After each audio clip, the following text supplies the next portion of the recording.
selalu dalam keadaan sehat ya, dan tetap patuhi protokol kesehatan. Pada kesempatan kali ini, kami dari kelompok 12 akan membahas materi yang berjudul Just in Time dan Operasi Ramping yang kami tampilkan dalam bentuk video presentasi. Sebelumnya, presentasi ini kami buka dengan pangejaling umat. Om Swastiastu. Baik teman-teman, seperti biasa sebelum kami memulai presentasi ini, izinkan kami memperkenalkan nama anggota kelompok kami masing-masing. Yang pertama, saya sendiri Kadek Wina Naryani, NIM 19011019. Selanjutnya ada teman saya. Perkenalkan, nama saya Ketut Sensi Kastiani, NIM 19011020. Selanjutnya teman saya. Baik, perkenalkan nama saya Komarina Martini, NIM 190111029. Oke teman-teman, langsung saja untuk menghemat waktu, presentasi ini kami akan buka yang kami tampilkan dengan video presentasi. Selamat menonton. Baik, terima kasih atas kesempatan yang telah diberikan kepada saya. Jadi pada kesempatan kali ini saya akan membahas mengenai pengertian serta tujuan strategis dari Just in Time. Yang pertama adalah pengertian Just in Time. Just in Time adalah suatu sistem yang memusatkan pada eliminasi aktivitas pemborosan dengan cara memproduksi produk sesuai dengan permintaan konsumen dan hanya membeli bahan sesuai dengan kebutuhan produksi. Adapun tujuan strategis dari Just in Time sendiri yaitu ada dua. Yang pertama meningkatkan laba dan yang kedua memperbaiki posisi persaingan perusahaan. Nah, tujuan tersebut dapat dicapai dengan cara yang pertama mengeliminasi atau mengurangi persediaan, yang kedua meningkatkan mutu, yang ketiga mengendalikan aktivitas supaya biaya rendah sehingga memungkinkan harga jual rendah dan laba meningkat. Dan yang terakhir adalah memperbaiki kinerja pengiriman. Selanjutnya yaitu bagaimana keuntungan dan kelemahan dari sistem JIT itu sendiri.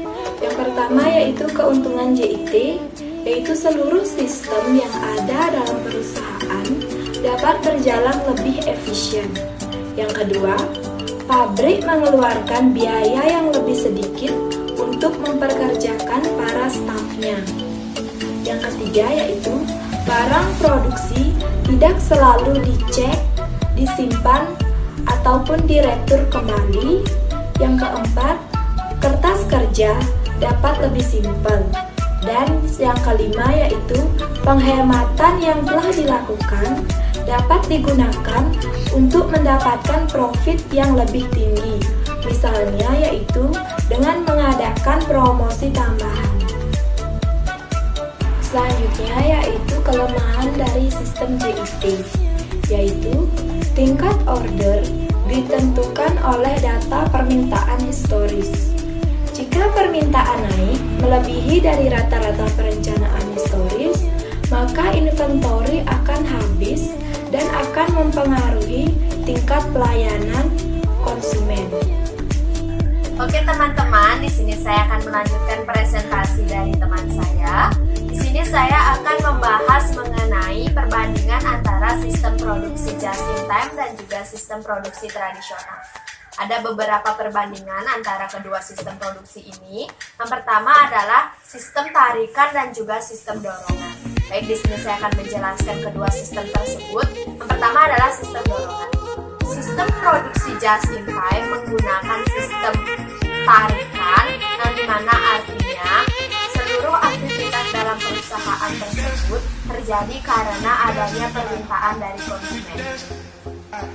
Ketika ada permintaan dari konsumen, perusahaan tersebut baru akan memproduksi barang atau produk yang diminta oleh konsumen. Berbeda dengan sistem produksi tradisional. Dalam sistem produksi tradisional di sini, perusahaan secara terus-menerus memproduksi barang yang nantinya akan di-stok kemudian dipasarkan kepada konsumen walaupun tanpa adanya permintaan dari konsumen.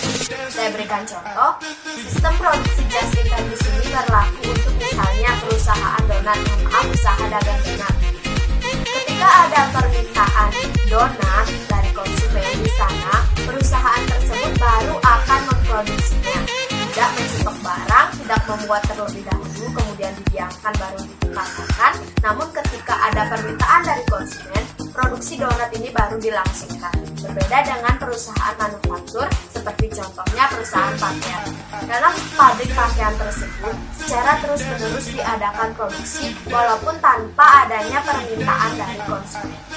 Kemudian selanjutnya dilihat dari sisi persediaan, yaitu persediaan yang signifikan dan persediaan yang tidak signifikan. Sistem produksi just in time karena menggunakan sistem tarikan yang dimana ketika ada permintaan dari konsumen, baru di sana perusahaan memproduksi suatunya. Hal ini menyebabkan persediaan dalam perusahaan tersebut cenderung tidak signifikan. Kenapa? Karena perusahaan tidak akan menstok bahan baku untuk pembuatan produksi. Seperti contoh yang tadi saya katakan adalah produksi donat. Di sini perusahaan tidak akan menstok tepung, telur, dan lain sebagainya karena akan menyebabkan kerusakan pada barang karena tidak adanya produksi secara terus-menerus. Ketika ada permintaan baru nanti akan diproduksi barang tersebut. Ketika itu di stok akan menyebabkan barang rusak karena tidak tentu kapan permintaan itu akan terjadi. Nah, oleh karena itu, persediaan yang tidak signifikan ini menyebabkan persediaan cenderung akan nol, artinya perusahaan tersebut tidak memiliki persediaan. Berbeda dengan sistem produksi tradisional yang memiliki persediaan yang signifikan. Seperti yang saya katakan tadi, contohnya adalah perusahaan manufaktur pabrik pakaian. Di sana perusahaan akan selalu menstok barang bahan baku seperti kain, benang, dan lain sebagainya karena perusahaan manufaktur akan melakukan proses produksi secara terus-menerus walaupun tanpa adanya permintaan. Ketika tidak ada persediaan, maka perusahaan tersebut tidak akan bisa beroperasi karena mereka beroperasi secara terus-menerus, berbeda dengan perusahaan just in time. Oke teman-teman, selanjutnya dilihat dari sisi pemasok, yaitu basis pemasok yang banyak dan juga basis pemasok yang sedikit. Sistem produksi just in time memiliki sedikit pemasok atau sedikit supplier. Hal ini dikarenakan untuk mengurangi aktivitas-aktivitas yang tidak bernilai tambah, untuk mendapatkan kualitas bahan yang bermutu, dan juga untuk mendapatkan harga yang lumayan lebih rendah. Sedangkan sistem produksi tradisional memiliki lebih banyak pemasok. Hal ini juga menyebabkan perusahaan mendapatkan barang yang dengan jumlah yang cukup banyak, namun dengan harga yang relatif rendah, namun kualitasnya tidak sebagus perusahaan just in time. Saya akan berikan contohnya, masih sama seperti tadi, yaitu perusahaan donat dan juga perusahaan manufaktur pakaian. Perusahaan donat memiliki sedikit supplier. Hal ini dikarenakan untuk mereka mendapatkan barang-barang yang berkualitas. Perusahaan just in time akan menyeleksi pemasok-pemasok mana yang memiliki barang dengan kualitas yang bermutu, dan di sana nantinya mereka akan mendapatkan harga yang lebih rendah karena sudah lama berlangganan di sana. Namun berbeda dengan produksi tradisional, di sini memiliki banyak pemasok karena produksi tradisional di sini beroperasi setiap hari sehingga membutuhkan banyak bahan baku yang akan nantinya digunakan untuk memproduksi barangnya. Selanjutnya dilihat dari hubungan antara supplier dengan perusahaan, yaitu menjalin kontrak jangka panjang dan juga kontrak jangka pendek. Sistem produksi just in time membangun kontrak jangka panjang dengan suppliernya. Hal ini digunakan untuk membangun hubungan baik dengan supplier sehingga perusahaan bisa mendapat harga yang relatif rendah dan juga kualitas produk yang bermutu. Sedangkan sistem produksi tradisional membangun kontrak jangka pendek dengan suppliernya, sehingga untuk mendapatkan harga yang lebih murah, perusahaan harus membeli bahan tersebut dalam jumlah yang banyak. Saya akan contohkan, perusahaan donat membangun sistem jangka panjang, kontrak jangka panjang dengan suppliernya. Hal ini guna untuk mendapatkan harga yang relatif lebih murah dan juga kualitas yang bagus dari supplier karena terkesan memiliki hubungan yang baik dengan supplier. Sedangkan perusahaan manufaktur atau perusahaan pakaian ini akan membangun hubungan jangka pendek dengan suppliernya karena mereka memiliki banyak supplier. Ini berhubungan dengan yang tadi, memiliki banyak pemasok si perusahaan manufaktur ini, sehingga ketika pemasok satu tidak ada, dia akan bisa beralih ke pemasok dua, begitu juga dengan selanjutnya. Namun, untuk mendapatkan harga yang lebih murah, mereka harus membeli dengan jumlah yang cukup banyak. Selanjutnya dilihat dari keahlian karyawan, yang dimana karyawan berkeahlian ganda dan juga karyawan berkeahlian terspesialisasi. Sistem produksi just in time memiliki karyawan yang memiliki keahlian ganda. Kenapa? Karena dalam sistem produksi just in time, seluruh produksi dilakukan secara bersamaan tanpa adanya departemen produksi, departemen pemasaran, ataupun departemen lainnya. Sehingga karyawan yang bekerja pada perusahaan just in time harus memiliki keahlian dalam bidang produksi, dalam bidang memasarkan. Mereka akan bekerja secara bersamaan. Berbeda dengan sistem produksi tradisional yang dimana memiliki beberapa departemen karena di sini tidak dilakukan produksi secara bersamaan. Namun setelah memilih bahan baku yang akan diproses akan masuk kepada departemen produksi, setelah itu masuk pada departemen pemasaran dan departemen lainnya. Sehingga perusahaan harus merekrut karyawan yang memiliki keahlian spesialisasi misalnya di bidang produksi, pemasaran ataupun yang lainnya. Selanjutnya ada jasa desentralisasi dan juga jasa tersentralisasi. Sistem perusahaan just in time karena menggunakan keahlian karyawan yang bersistem ganda, sehingga di sini membutuhkan jasa terdesentralisasi, artinya terpisahkan, tidak menjadi satu. Seperti contohnya, seorang karyawan yang bekerja pada sistem produksi just in time harus saling membantu antara karyawan satu dan karyawan lainnya. Berbeda dengan sistem produksi tradisional yang dimana memiliki sistem karyawan yang terspesialisasi, artinya di sini jasa yang dibutuhkan adalah jasa sentralisasi atau pemusatan. Dalam sistem produksi tradisional ada beberapa departemen sehingga perusahaan harus merekrut karyawan yang memiliki spesialisasi dalam bidangnya, misalnya dalam bidang produksi, pemasaran, dan lain sebagainya, sehingga di sana dibutuhkan jasa tersentralisasi atau terpusatkan. Kemudian perbandingan yang terakhir adalah total quality control dan acceptance quality level. Sistem produksi just in time karena menggunakan sistem pesanan terlebih dahulu, sehingga di sini lebih mengarah kepada mutu dari produk yang dihasilkan. Di sini dalam sistem produksi just in time, perusahaan harus meminimalisir adanya kerusakan dalam proses produksi, bahkan harus mencapai 0 kerusakannya agar konsumen merasa puas dengan apa yang sudah kita produksi. Berbeda dengan sistem produksi tradisional yang menggunakan acceptable quality level, yang dimana di sini memang meminimalisir kerusakan, namun kerusakan bisa saja terjadi karena diproses dalam jumlah yang banyak dan juga diproses secara terus-menerus. Hal ini memungkinkan terjadinya kerusakan terhadap barang yang diproduksi, namun tidak sekecil sistem produksi just in time. Kemudian, elemen-elemen kunci JIT. Yang pertama yaitu tingkat persediaan yang minimal. Sistem JIT ini memotong biaya dengan mengurangi ruang yang dibutuhkan untuk penyimpanan bahan baku, jumlah penanganan bahan baku, dan jumlah persediaan yang usang. Yang kedua yaitu pembenahan tata letak pabrik.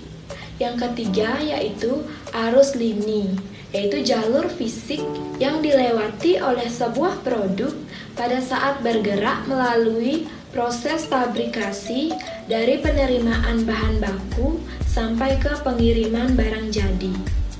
Yang keempat yaitu pengurangan setup time, yaitu masa pengesetan mesin atau setup time adalah waktu yang dibutuhkan untuk mengubah perlengkapan, pemindahan bahan baku, dan mendapatkan formulir yang berkaitan dan bergerak cepat untuk mengakomodasikan produk unsur yang berbeda. Yang kelima yaitu kendali mutu terpadu atau Total Quality Control atau bisa disebut dengan TQC. Berarti bahwa perusahaan tidak akan memperbolehkan penerimaan komponen dan bahan baku yang cacat dari para pemasok pada BDP maupun pada barang jadi. Baik, terima kasih atas kesempatannya. Pada kesempatan kali ini saya akan menjelaskan mengenai JIT pembelian. Nah, pembelian JIT sendiri adalah sistem pembelian barang berdasar tarikan permintaan sehingga barang yang dibeli dapat diterima tepat waktu, tepat jumlah, bermutu tinggi, dan berharga murah. Berdasar sistem tarikan, barang yang diterima dari pembelian segera digunakan untuk memenuhi permintaan pembeli pada perusahaan dagang atau segera digunakan untuk memenuhi permintaan produksi pada perusahaan manufaktur. Nah, dengan demikian, barang tersebut tidak perlu disimpan di gudang sehingga tercapai persediaan. Nah, JIT pembelian dapat mengurangi waktu dan biaya yang berhubungan dengan aktivitas pembelian dengan cara yang pertama, mengurangi jumlah pemasok. Yang kedua, mengurangi atau mengeliminasi waktu dan biaya negosiasi dengan pemasok. Yang ketiga, memiliki konsumen dengan program pembelian yang mapan. Yang keempat, mengeliminasi aktivitas dan biaya yang tidak bernilai tambah. Dan yang terakhir adalah pemilihan pemasok yang dapat menjamin ketepatan waktu, jumlah dan mutu barang yang dibeli, dapat mengurangi waktu dan biaya untuk pemeriksaan. Oke teman-teman, selanjutnya di sini saya akan melanjutkan presentasi dari teman saya. Di sini saya akan membahas mengenai just-in-time produksi. Just-in-time produksi merupakan suatu sistem produksi berdasarkan tarikan permintaan konsumen, yang dimana produksi ini dapat menyebabkan ketepatan jumlah, ketepatan waktu, dan juga kualitas yang bermutu. Sistem produksi just-in-time dapat mengurangi biaya-biaya yang tidak diperlukan dan juga mengurangi waktu yang dapat menyebabkan aktivitas-aktivitas yang tidak bernilai tambah dengan cara yang pertama, mengurangi atau meniadakan barang dalam proses. Perusahaan yang menggunakan sistem produksi just-in-time langsung memproduksi bahan baku menjadi barang setengah jadi, kemudian langsung menjadi barang jadi. Tidak memproses bahan baku menjadi barang dalam proses kemudian dipasarkan, tidak seperti itu. Seperti contohnya adalah usaha donat. Usaha donat langsung memproduksi bahan baku seperti tepung, telur, dan lain sebagainya menjadi adonan, kemudian dibentuk menjadi donat, kemudian dipasarkan. Di sini berbeda dengan sistem produksi tradisional. Kemudian yang kedua adalah mengurangi atau meniadakan waktu tunggu.